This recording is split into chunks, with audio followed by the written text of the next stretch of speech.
Hello everyone and welcome to the Chrissy B Show. Now let me let you know what we have in store for today's program. We have our weekly makeup tips by Teresa, Megan, Gregoire, and we also have her sister on, Cynthia, with styling tips. We also have our fitness tip from Jane Wrafter on what to eat before and after a workout. And we'll also see my abseiling and rock climbing challenge, and I'll be answering a question from a viewer. But first of all, we have the news with the lovely Excel, who's been misbehaving before the program. As if they would believe that. Look at this face. Does it look like a face that would misbehave? I've had to tell her off several times already, haven't I, Excel? No, not at all. You've just been less encouraging of my behaviour tonight. Yes, indeed. Are you ready for today's news? I'm ready. Let's go. Well, let's just say I thought I'd get some quite interesting and quirky news today because I came across a few bits and pieces I thought would be quite interesting. The first one, being a bit of a bookie that I am, yeah. Don't know that. I do like to read books, you see, I do, yeah. And I came across the latest word that has made it into the dictionary. Okay. Because I mean, in the sort of like recent times, we've seen things like WAG, which was the wives and girlfriends. We've seen things like, oh gosh, what was the other thing that went in the other day? A few of the words that sort of like more like things like selfie and things like all these other words have made it into dictionaries. Actually, what the slang kind of originally formed it to be is now an actual formal, a formal definition.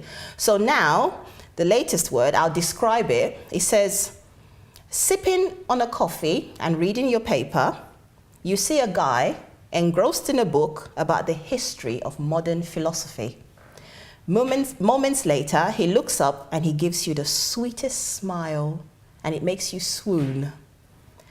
This new word has to do with that. How would you describe what I've just done? Or how would you define what I've just described? Well, no, I can't think of anything. So obviously, somebody who's very all the words educated. that have come to my mind have already been taken. They're already in the dictionary. Oh, okay. Just give me. You never know. It might be a fusion. Like flirting. Well, okay, yes, but somebody that you would say like, they're a bookworm. What would you kind of normally call them? I don't know. Tell me. It's too late in the night to think. We all know dork, right? Dork and adorable has been fused together to get... I don't know how she expected me to guess any of that anyway. Adorkable. Adorkable, are you serious? Yes. That's actually made it. It has. Well, put it this way. At the moment, people are voting for their favorite new word. So the research was carried out. Collins Dictionary used Twitter to get people's feedback. And so people were putting words up. So it's a cross, like I said, between adorable and a dork. And the word was first used apparently in 2007 and is used to describe actors such as Jesse Eisenberg. And I have a photo of him. He's the guy who was in, who played someone who was the Facebook movie, and he is considered adorkable. Okay. So he is a bit of a geek. He looks a bit geeky. At the same time, he's adorable, so he is adorkable. Adorkable. Yes. Okay. So this happened on Twitter. And they said this is the first activity of its kind, the director of Collins Dictionary said, using social media to compile dictionary entries. So that was the first, that was, the top of the list. The second word was felfie. Felfie? Yeah. Who wants to guess what a felfie is? Selfie that a friend takes for you? Close. A selfie that's taken by a farmer. A farmer? Don't ask me why. I don't understand how but apparently a selfie that's taken by a farmer is a felfie. Go figure. Fatberg describes a large mass of solid fat and grease that is blocking a sewage system. Okay. So that's a fatberg. So that took third place. And the fourth word, which we talked about fairly recently, is no makeup selfie. So that is actually going to be a word now. No makeup selfie? It can be, potentially. The whole thing? The whole thing. No makeup selfie. Okay. So when you take a selfie first thing in the morning, it probably would be a no makeup selfie. I think we have enough words in the dictionary. We don't need to add any more. I think it's quite creative though. As time goes by, you kind of, I mean, but it's not proper English. It's but just, English has grown. I mean, we've left the age of these words are and getting thous silly. and thou, if thou mayest allows me to take these thous out on a date. Okay, but still, I don't think there's anything wrong with the words we have at the moment. What other creative Was words? that my phone? Sorry, Oh, guys. well. I'm getting a text message. Let me just turn this off. Sorry about that. Okay. Then another word that made it to the shortlist actually is gayborhood, which describes a gay-friendly area to live. And Okay, that's quite a good one, I have to admit. I have to say that was quite. When I Yeah. saw that, it made me smile. And then basically, someone then ended off by saying, "Well, the tweeple have spoken. The people on Twitter, the tweeple have spoken. Adorkable is the word they can't do without." Right. The next bit of news we have here, going on to more trends. A chef has eaten his way to a world record. Guess what he did? Ate lots of food. He ate 80 feet of stinging nettles. Oh dear. Apparently, there is a world nettle eating contest. Well, actually, they're supposed to be really good for you. Seriously? Yeah. Well, for tea, apparently. They're Exactly. really good for hay Not fever. eating the Well- thorny, stingy bits. No, well, if you put them in tea, apparently. No, he Very was good for eating it like an Can I just animal. finish what I'm saying, please? If you use them in tea, they're very good for hay fever. But Okay, he I was understand. eating it like a goat or a cow would eat grass. Like, seriously? That must have been really painful. Ooh.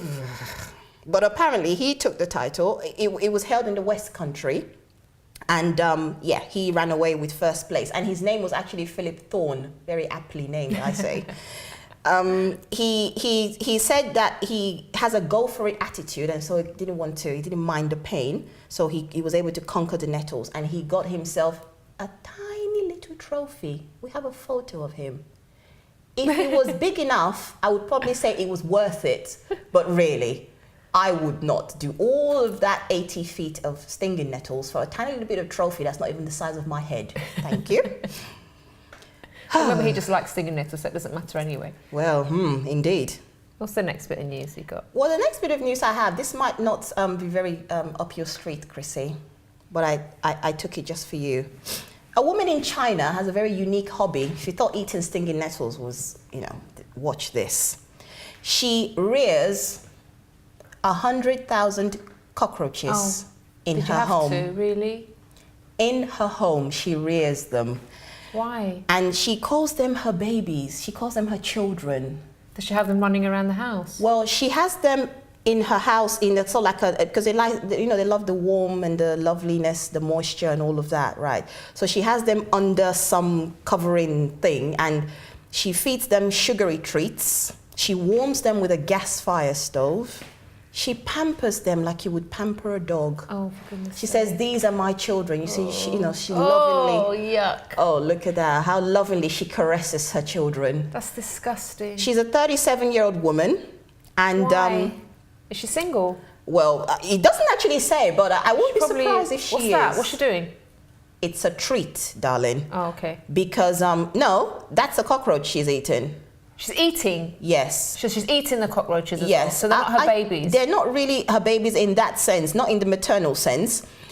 She actually breeds them for financial reasons. However, allegedly, it seems that they're called the palmetto cockroaches. Palmetto cockroaches are popular in traditional Chinese medicine, and pharmaceutical companies will pay about £75 per kilo for the bugs.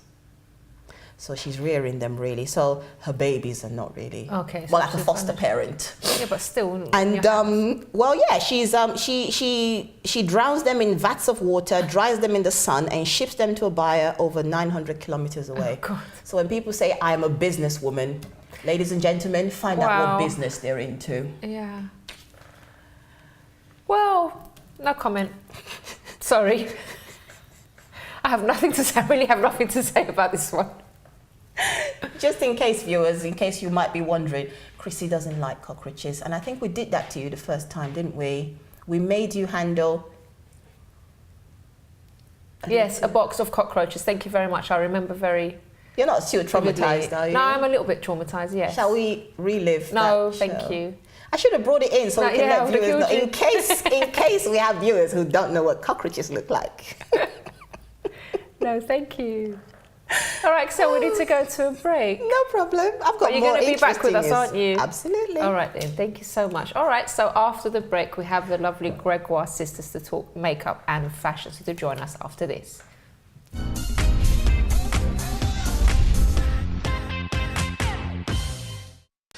Don't forget to subscribe to the Chrissy B Show, always aiming to show you the happier side of life. You can find us on YouTube, Facebook and Twitter.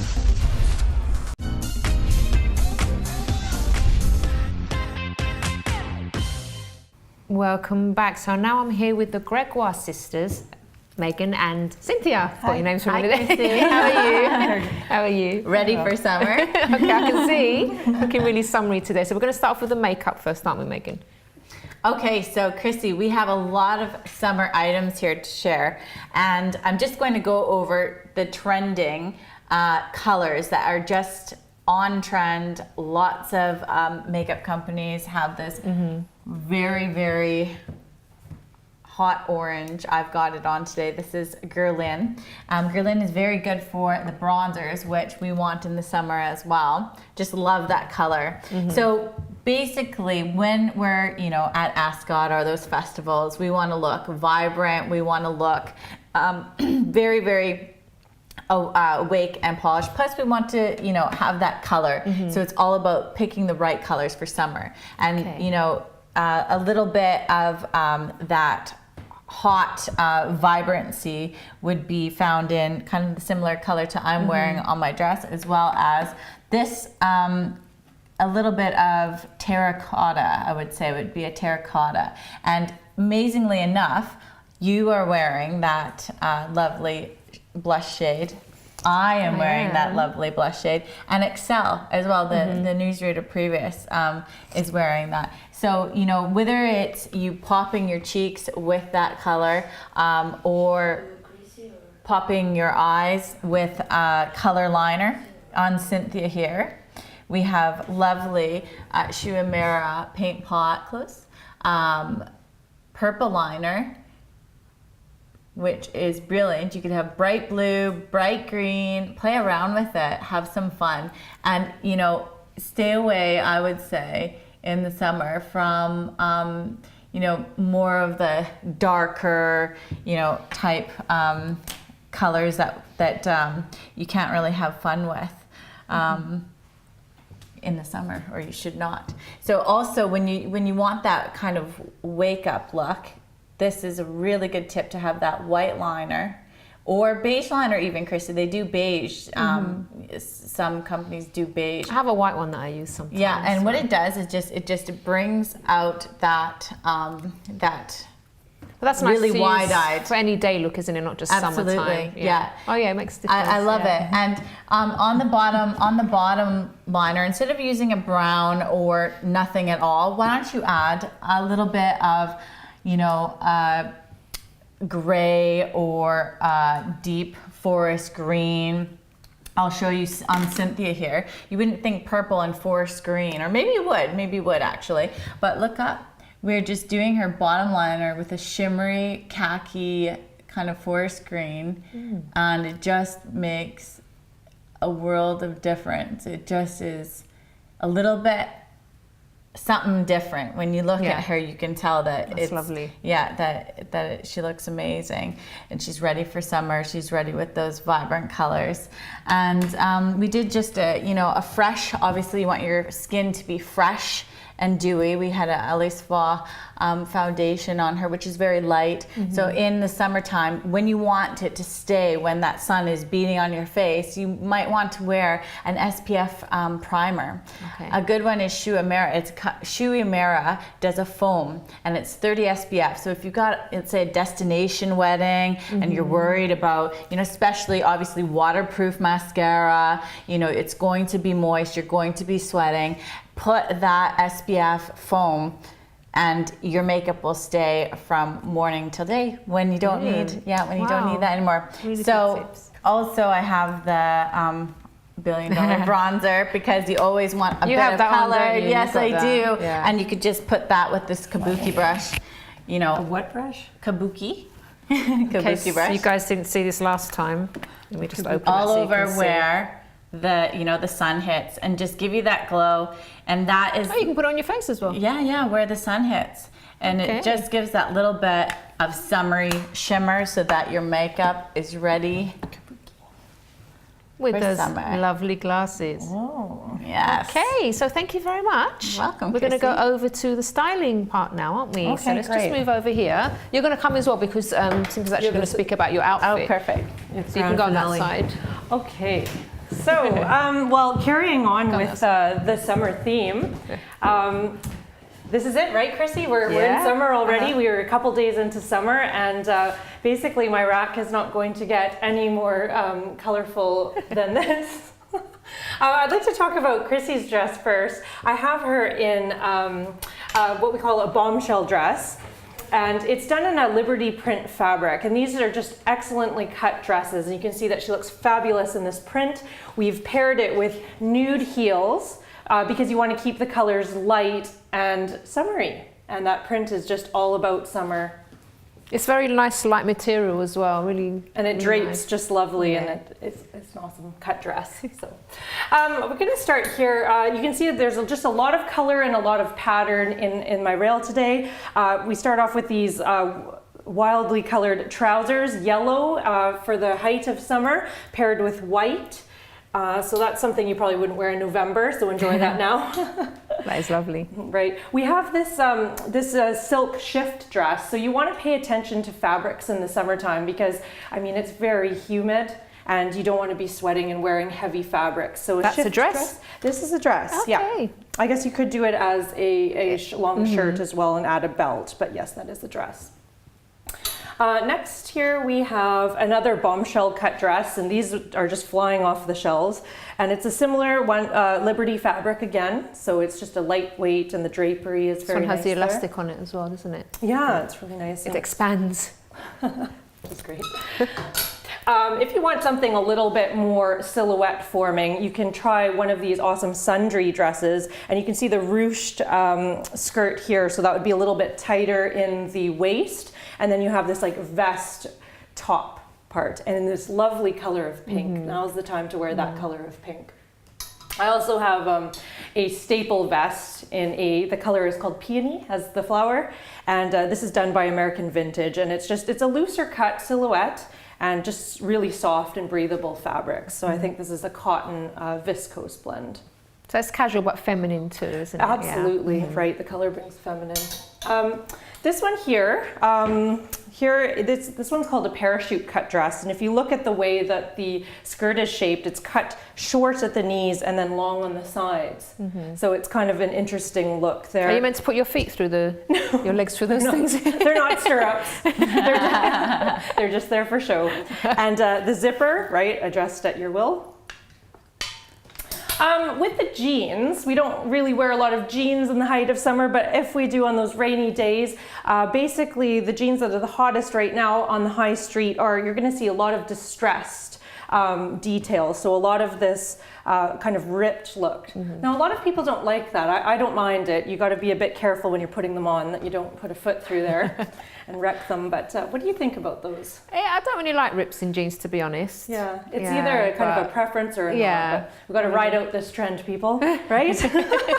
So these are excellent to put with, say, a Converse shoe during day and switch to a court shoe at night to dress that up. Okay. Now I do have one little bit of autumn winter 14 on my rail today, and that you can see here, the silhouette is still going to be a slightly oversized and then short at the front, long at the back. So there's my first little bit of autumn winter 14 for you. You can see that gorgeous blue color. These have been very popular this summer. It's called a rails done by Rails, and it's just it's just a tencel check shirt, nice. right? So again, a breathable Is that fabric. men's? Is that men's or women's? No, this is actually women's, okay. but it's cut. Okay. Yeah, as a sleeveless. So there, you might want to just pair that up with like shorts and then some feminine-looking shoes.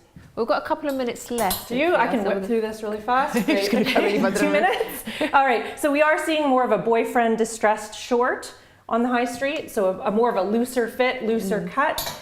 Now's the time to wear white. You're not going to have. Now is the time to wear white. There's these t-shirt drawstring dresses. This is amazing. Really fast. This caftan here, you could wear this as a dress. You could wear this as over a bathing suit. It's just a nice beach cover-up. If you want to go to evening, if you've been catching my earlier segments, throw on the kimono. Yeah, definitely. Silk kimono. It's lovely, that one. I do have like 30 seconds to cover some men's here. Yeah, Men's we're not forgetting the essentials. men, you see. It's not a female program. All men look good in a denim shirt. Experiment with that loud. Yeah, not so sure about those, I have to say. The Hawaiian prints. You're gonna turn them off before they try it, Chrissy. This is their time to experiment. They're gonna go into their cave. Fabrics, and colors, right? We have this like terry kind of towel-y fabric, which they seem to like. I'm not quite a big fan of that, but I do love the linen, even though it's long sleeve. It's very cool in the summer. Don't be afraid of the pink t-shirt, man. Try it. No, I think those colours look nice on guys. I just like to point out my sister's dress as well. This is that t-shirt drawstring dress made of tencel and that beautiful summer color. Definitely. Okay, wow, you managed to sort of almost fit everything in, or did you? Don't forget the sunglasses. Don't forget the sunglasses. All right, thank Very you, girls. And we'll see you again next week for some more makeup and fashion tips. Thank you so much. Thank you. All right. So after the break, we're going to be joined with Excel, and also I've got a few videos to show you too, so don't go away.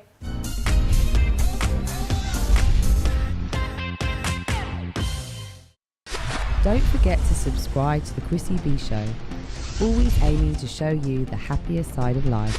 You can find us on YouTube, Facebook and Twitter.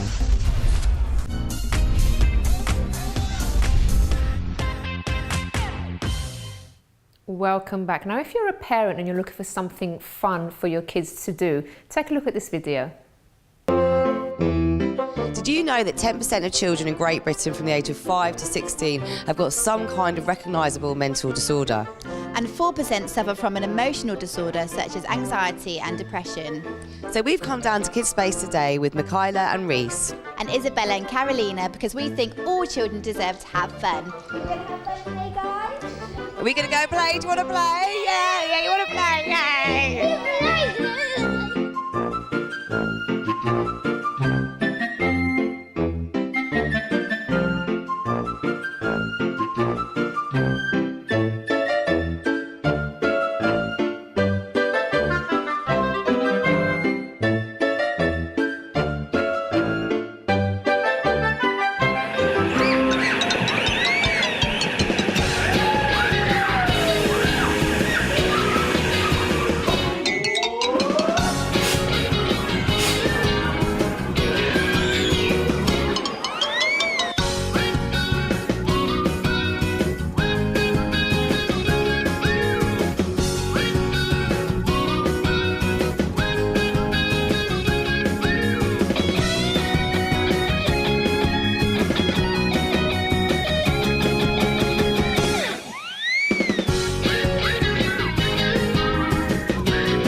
I've had a great day. Have you had fun?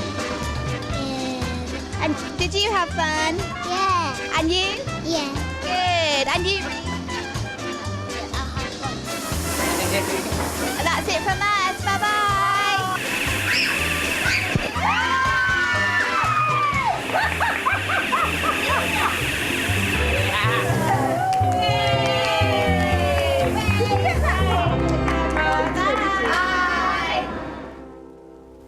So cute. Now, Excel, do you want to know what you should eat before and after a workout? Do you work out, by the way? Not in the sort of normal sense. I like walking a lot. Okay. Yes, but not really a gym person. All right, so maybe this will motivate you to start if you know what to eat before and after if we're talking about food. Should we take a look at what Jane has to say?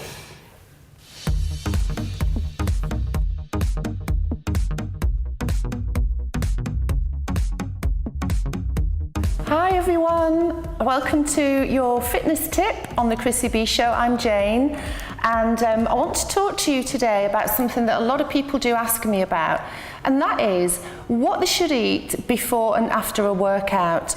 So I think there's a couple of important points to bear in mind. One is that if you do have a full meal, you need to leave at least 2 hours before you go and work out.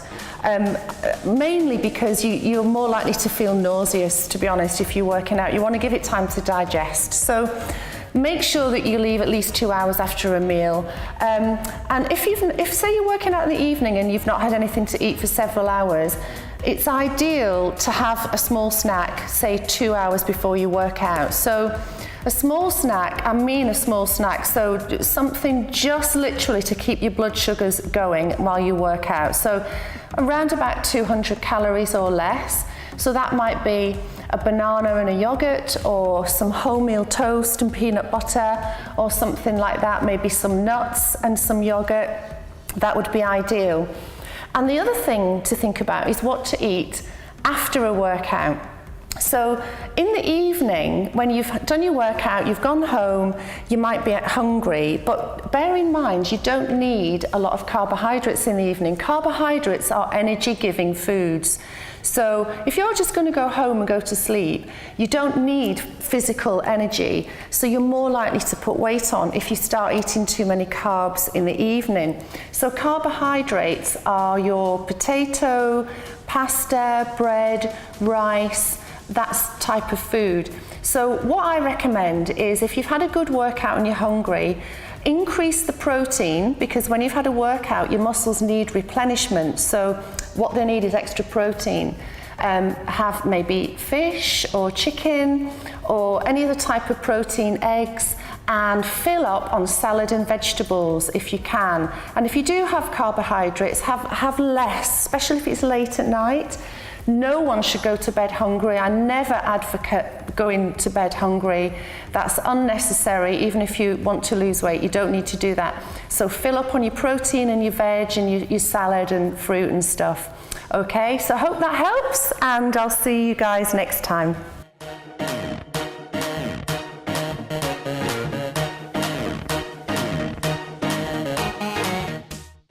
Thank you so much, Jane. And it was that kind of lovely advice that helped me lose some weight. Indeed, I have to say you're looking quite svelte these days. Thank you. Got a bit more to go, I just seem to be a bit stuck. I think it's because I'm actually okay. I feel okay where I am, so it's like a bit of an extra effort to kind of lose those 3 extra pounds. But then again, as well, though, they tend to say when you're sort of starting out at your, if I could say, largest, then it kind of, you see more of a difference as opposed to when you're now getting down to your ideal weight. So that's why, probably. So what did you have for us, Excel? Are you ready for some more news? I haven't got any more cockroaches for you today at the moment. However, earlier this year, a teacher was suspended following claims that she had lined up 20 giggling kids that were disrupting her class, and she sellotaped their mouths shut. She did. She's a Spanish art teacher, Priscilla Ortega, and she allegedly applied the tape which made one of the children, a girl, made her lip bleed. Oh my gosh. Because she was being too noisy. The incident was supposed to have taken place somewhere in Somerset, and the head teacher said the school took the well-being of his children very seriously, and the police were investigating. So the member of staff was suspended while the investigation is ongoing. I mean, isn't it a bit obvious that you're not supposed to do that? I mean, you might feel like doing it because, you know, if you're getting no, but you see, annoyed, the thought might go through your head, but you don't actually go and sellotape a child's or 20 children's mouths shut, do you? Well, it's just not a thing to do. I have to say, Chrissy, it's very, and I'm not saying this to be horrible, but I think it's easier said than done for people to sort of say, oh gosh, that was really drastic. But if you were there, probably you would have been this close to doing it No, yourself. I'm sorry. Because I think sometimes... I would rather walk out than No. Can you imagine the effort it took if they were running around, if she I had have to to chase say, them well, yeah. one by one and get them and sellotape their mouth shut? Imagine the effort. Sorry, I'd rather just leave. Wouldn't you? I have to say it was hilarious though, because the thing about it was that after this happened, right, everyone was sort of like, oh, it's really upsetting, blah, blah, blah, that, and another parent said her 10-year-old was left sort of, traumatized or whatever by the incident. But would you believe it that 3 months later, it happened somewhere else? Oh, no. But this time it happened to just the one girl. Apparently she was classified as a classroom chatterbox, and she had her mouth taped shut by a teacher to keep her quiet. She was made to sit with sellotape over her lips for 15 minutes as punishment for talking too much. I think this must be it must be in the page of the teacher's guide, somewhere around the back by the glossary and the index. I think that's where it is. If a child's too noisy, tape their mouth shut. Because it's just hilarious that literally 3 months later. And Well, I you think, just don't do that thing nowadays. Because I remember when I was at school, we had this teacher. I remember his name. I can give his name, can't I? It's not a certain one. Mr. Hilton. He used to get angry, and there was a time that in my sister's class this was, he actually got the boy's head and knocked it against the blackboard because he was really angry. He used to really lose it. But back then it was kind of acceptable for teachers to do those kind of things. And he used to throw chairs around this was in my class, I throw chairs around the classroom and stuff. We were terrified of him. But we were really well behaved. Now, I'm not saying, teachers should do that nowadays, because nowadays I think it's gone a bit too... I have to say it has gone a little bit too politically correct. Because I remember seeing a cartoon, a sketch in a paper recently where it showed before and after, or right before and nowadays, where before, if you did something wrong, say you got a reprimand or whatever, the parents would ask the kid, what's the meaning of this? But now, when the teacher gives the child a bad report, the parents come to the school and ask the teacher, what's the meaning of this? In that sense, I think it's too much. It's gone kind of a bit too, but I have to say, I understand they must have really gotten to their proper extreme, because, the second one, the classroom chatterbox, the father was not impressed. He really went. He went to the school and pretty much he also had written statements from other pupils, sort of said, we need to suspend this guy. But in the second school, this teacher was not suspended. So they're sort of still ongoing, saying, look, but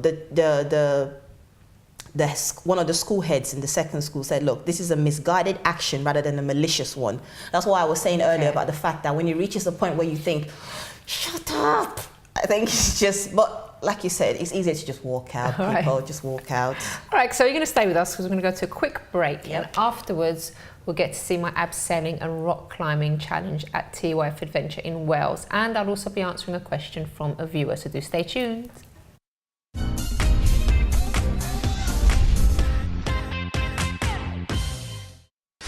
Don't forget to subscribe to the Chrissy B Show, always aiming to show you the happier side of life.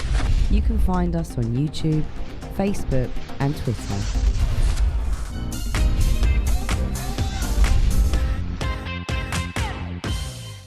Welcome back. Now let's take a look at one of my favourite challenges in Wales.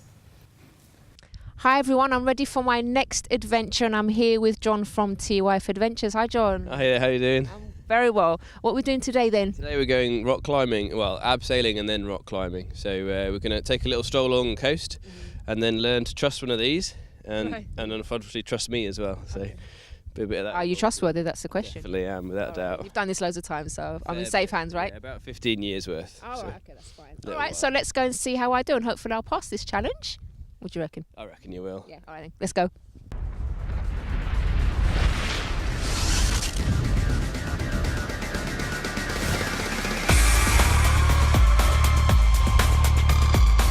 I feel nice and secure then. Feels tight. Yeah.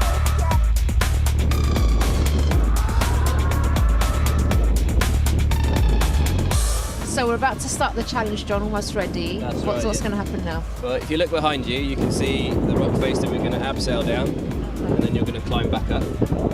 Okay? Okay. So it's a beautiful spot here. This is called Porth of Ffynnon in St Bride's Bay, really beautiful spot.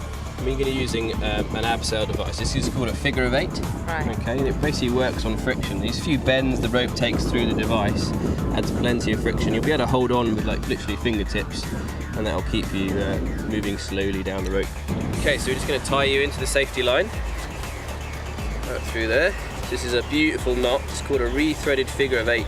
So what you can see I'm doing is I've got the one figure of 8 knot on there already, and I'm just re-threading it back on top of itself.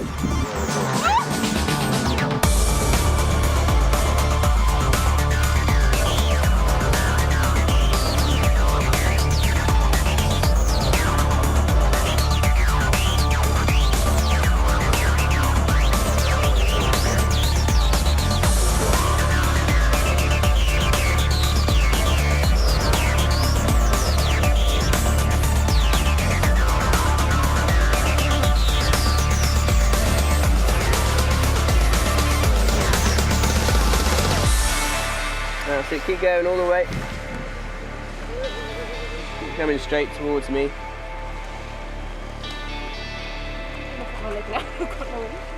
So the last little bit here, the footholds get a little bit smaller, but you've got these nice little sort of toe-sized ledges just there, that's it. But good handholds. Keep pulling in. Oh, God.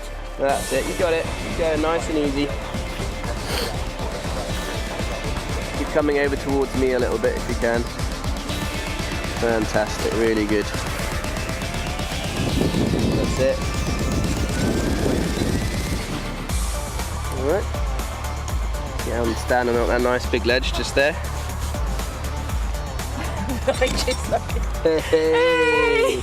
Well done, that was awesome. Thank you. Fantastic effort. I did it! I wasn't actually expecting to climb back up. I didn't know that was part of the challenge. Well, we thought we'd keep that as a little surprise. You mentioned it kind of, I didn't really register. Yeah, just thinking about getting down. I'm actually really proud of myself for doing that. Done really, really well. That was awesome. Really, really good. I mean, to do that without having had much practice is fantastic. Really, really good. Oh, brilliant. Nice Thank you. Woo! That's fun. Good. I really enjoyed that. So let's answer this question now from a viewer. This person says, my husband and I split up. I had to move into a secure home with my son. But my husband wants to see his child, and I'm scared that he's just using that to get to me. But at the same time, I don't want my son to miss out on knowing his dad. What would you do, Chrissy? Now, this is a tricky one, I would say, but I assume that since you are in a secure home, there was some sort of domestic violence, and you've not said whether that was just towards you or your son too.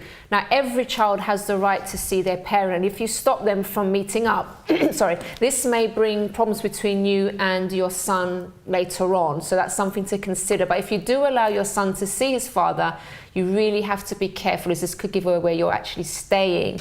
So I would say get advice from someone at the refuge or maybe another organisation that's helping you to see the best way that your son can make contact with his dad without him knowing where you are for your safety. And also, if your son is of an understanding age, and you can try and explain to him why he can't see his dad regularly, but this may change as the years go by. But for now, the most important thing I would say is to make sure that both of you are safe. So make sure you speak to the right authorities to make this process run smoothly. And I hope that's helped. And if you have a question, you can email me on chris@chrissybshow.tv. Now, and I know Excel is raring to go with another article. She says, has a very interesting one. I know. But I have to say, this one left a smile on my face when I got it. A 91-year-old returned a book more than 60 years later. To the library. Back to the library. That's a guilty conscience, that is, or he forgot about it? Well, he forgot about it, really, because his name's Ron Webster, and he borrowed a Structure and Foundation in Primitive Society textbook while he was working as a research assistant at Liverpool University in 1953. He didn't keep it for 61 years because it took him that long to read through it. It's only because he together with his other books, that one sort of got hidden underneath everything else. So this is why it's important to declutter your home regularly, because you'll Indeed. find these things. You don't need to find things 60. Imagine 60 years. I know. Later. I know. He actually came back to the. Like I said, he got buried under everything. But when he then sort of realized I think he was doing a clear out when he actually did find it. So I think he kind of took the decluttering advice, kind of thing. And when he came in with his son to hand the book in, and that was when the librarians kind of called up the sort of the head of the library. His name is Phil Sykes, and staff called him to say, we've got someone who's returning the book. This is him here. He's quite an endearing man. And he says, you need to come down. There's a gentleman trying to return a book he took out in 1953. And the total fine he would have had to pay, calculating the 20p per day charge on the overdue books, would have been £4,510. But fortunately, Mr. Sykes gladly just waived it. That's good. Talked to him. He said he talked to him very strongly about disciplinary issue, but then again he very kindly waived the fine. That's nice of them, wasn't it? Absolutely. We know the expression "chopping your nose to spite your face." Is it chopping? Yeah. Do not chop your nose, or do not cut your nose. Yeah, it's cut. All right, cut, chop. Less severe, I suppose. Just think, chopping these days. All right, okay. Do not cut your nose to spite your face. Well, someone chopped his leg to pay off his bills. Oh, don't. In Spain, a 46-year-old What is this? scrapyard. I know. I really don't know. I think we have Spanish theme going on here. Well, indeed, Yeah. indeed. He is in Spain, but I don't think he's a Spanish man. Okay. His name is Lucas Pacius, if I say that correctly. And he's a 46-year-old scrapyard worker who was arrested for fraud after he chopped off his leg in order to claim on a £280,000 compensation or insurance policy for accidental amputation. So it wasn't quite accidental, was it? Oh my gosh! What? Oh. And he actually got the job at a recycling plant to carry out this whole plan, because he had debts to pay and he wanted to secure himself a pension. Gosh, imagine how desperate a person must be to. Why did you have to bring that news on the show today, Excel? Because it's a happy show. Because then I would like you to point out how people cannot be that way. Okay, if you have financial issues, please don't harm yourself, because you can get help, right? Absolutely. Yeah. Oh my gosh, imagine how desperate. No matter how you must bad. have This is the been. thing. I had to bring it to sort of highlight how desperate people can be. But at the same time, though, things are not always as bad as they seem. And I think it's sad that someone would get to that point to really sort of say, right, I'm going to get this job. You see, it baffles me, because it's like he had the time to sit down and plan this sort of act. Why don't you kind of plan how to pay Get out back of a situation. or get out of the situation? Because it shows he does use brain power. He just used it negatively. Completely wrong way. Completely wrong way. So it just kind of shows that. Wow. Well, indeed. So what happened to him in the end, apart from losing his leg? He was arrested. Well? Yeah, he was arrested by the police, and so now he's obviously facing charges, and now I'm sure it's going to probably incur more costs and having to pay this back, and then having to. So it just snowballs. It's going to make it harder for him to work later, and all sorts of implications. Exactly. Well, we've run out of time. Oh no! I just wanted to give you a tiny bit more. This is short. Oh, go on then. It's a short snippet. 10 seconds. Well, it just says, be careful who you flirt with, because a 26-year-old Fernando Diaz found out that when he was arrested for winking at a female fellow motorist whilst he was at the traffic lights. Insulted by his behaviour, she called the police and charged him with offending her modesty. This happened in India, by the way. Imagine doing that here. Blimey, everyone. Yeah. All right, we've got to go now, Axel. Thank you so much. You're very welcome. We'll see you again next week, I presume. Absolutely. Wonderful. Okay, so we have reached the end of the programme. I hope you've enjoyed it. So if you'd like more information about the show, you can visit the website, chrissybshow.tv. And if you haven't liked our Facebook page, run there quickly and you can like it on The Chrissy B Show. And if, of course, you have a question for me or you have a success story that you'd like to share, you can email me on chris@chrissybshow.tv. Bye-bye for now.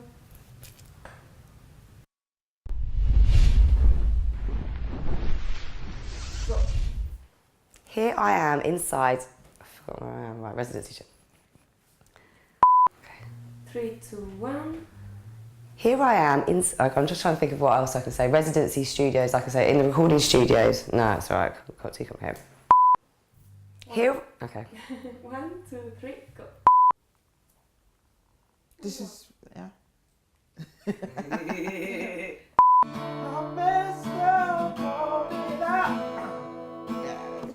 Yeah, that's enough anyway. Jesus, that's good.